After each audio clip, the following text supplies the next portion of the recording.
السلام عليكم. اليوم جايلكم مقطع جديد من قناة سليمان طمط تحدي.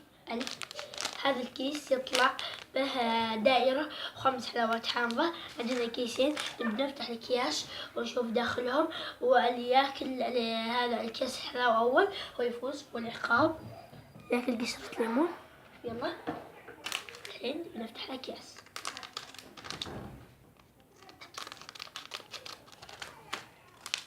الحين فتحت كيسي، بنفتح كيس طه.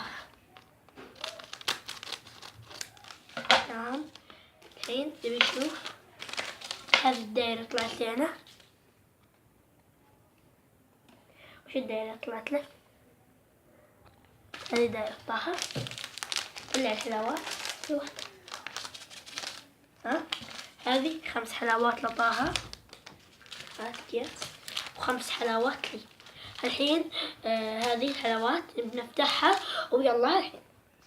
والحين رجعنا لكم بعد ما فتحنا الأكياس، ويلا 1 2 3.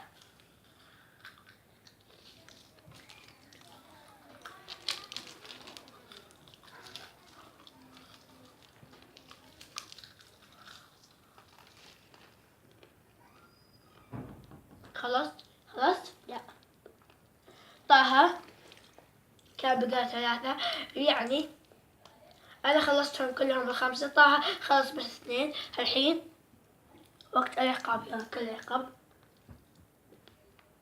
الحين مثل ما شايفين طه أكل العقاب، ويعني بس هذه المقطع، لايك والشير والسبسكرايب. مع السلامة.